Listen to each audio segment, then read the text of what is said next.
Okay, so the purpose of today's video is to review the Alumacraft V16. I've had this boat since 2006. It's a 2005 model.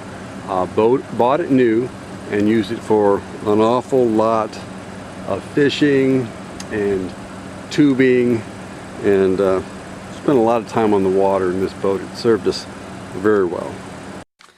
Okay, before we go further talking about the Alumacraft V16, let me mention the importance of prayer, because we've taken that boat into some situations that were a little more dangerous than we probably should have.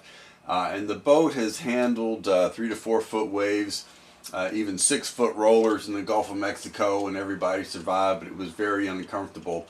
But we want to pray. We want to pray for safety. We want to pray for success. Fishing, we want to pray to be able to be a blessing on the water, and the Lord has been faithful in answering our prayers, even back when I was younger and I perhaps not as wise and thought I wasn't invincible. But you see here, this is the boat in the Calcasieu Ship Channel with a 1 to 2 foot chop, and it handles this really well. Everybody's comfortable and so on.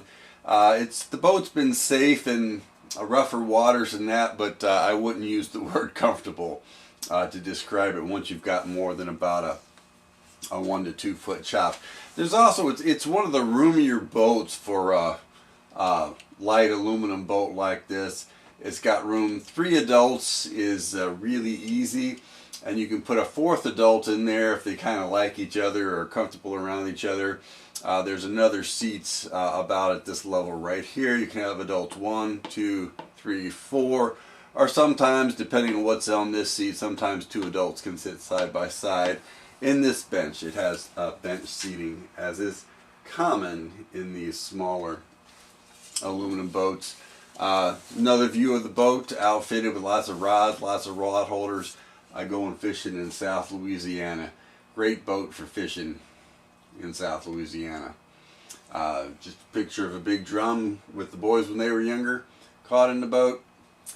This was a muskellunge I caught with the boys caught. I forget if this is the older son's muskellunge or the younger son's muskellunge. They both caught a big one on that trip. So trolling for muskellunge in the Ohio reservoirs is something the boat did a great job at. This is a happy guest in the boat fishing on Lake Lanier. During these years, we used the boat for trolling for trout on Colorado reservoirs. Did a great job for that. My son's standing in the boat holding a big black drum caught down in Louisiana. Just another perspective of the boat, what it looks like from the inside. Another view of the boat from the back. This is on a Colorado reservoir. You can see I'm standing on the rearmost seat. There's another seat in front of it. There's yet another seat in front of the bimini top there. Little drummer boy happens to be what I named my Alumacraft V16, and it's been very in response to prayer. We've caught a whole lot of red drum and black drum down in Louisiana. Yet another view, trolling on Lake Lanier this time. Big striped bass that was caught still fishing on Lake Lanier. So, I mean, this boat puts fish in the boat. This is down in Louisiana. This is actually in the Gulf of Mexico. I'm sitting in an easy chair, fishing in the back portion of the boat. Same day on the Gulf of Mexico. Calm day out there. Just another angle. Oops, let's go back one. So this is a picture of what the front seat in the boat looks like, and got enough room for somebody to fish up there. And this day we had 4 in the boat, and this is a selfie by my daughter in the boat. Plenty of room. Hey, sharky, sharky. Just another angle of the boat. Throwing redfish back. Oh, hang on. Somehow we hurried up too fast there. Another boat, another picture of the boat making its way in the Calcasieu Ship Channel, and big redfish caught in the boat. And and finally, the Alumacraft V16, pulling somebody on a tube. Now, the 20 horsepower motor that we have on it is at the lower end of the power range for effectively pulling anybody on a tube in this boat. You can also notice that the bow ride's kind of on the high side, and we have the person sitting all the way forward in the bow trying to keep it down. But you know, the kids were only into tubing for a summer or two, and we were able to satisfy all their desires with the inexpensive Alumacraft V16. The original outfit back in 2006, when I bought it with the 9.8 horsepower Nissan and the trailer, cost about $5,000. One of the things I like about the boat is it's light.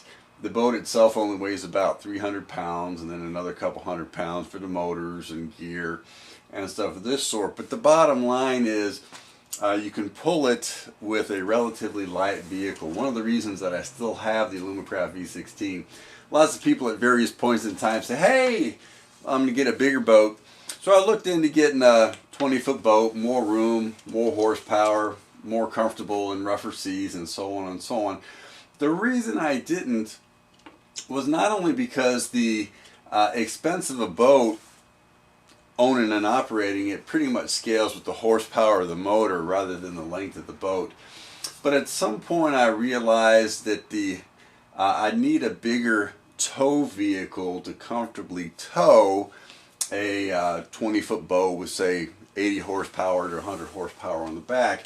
And by the time it wasn't just the extra expenses of the boat and the motor, but the extra expenses for the tow vehicle to move it around, I decided just to stick with the smaller boat, and I've been fishing with it happily and productively. And when somebody wants to get pulled around on a tube, it's functional in that role, if not fantastic. Overall, I've been very happy with the Alumacraft V16, and I could see owning it the rest of my life. And you know, 20 years from now, or whenever the Lord takes me home, you know, my children will inherit it and decide if they want to use it or if they just want to put it up for sale. Let me also mention that the Alumacraft V16 is absolutely watertight. It's got a plug in the back, and you can fish with it for hours and hours and hours. And unless it rains, there's no water in the boat. It does not leak at all. And this is in contrast to most other aluminum boats I see. By the time they get back to the boat ramp after a day of fishing, there's been a few leaks and there's a little bit of water in the boat. Not this one. I've been very pleased with that.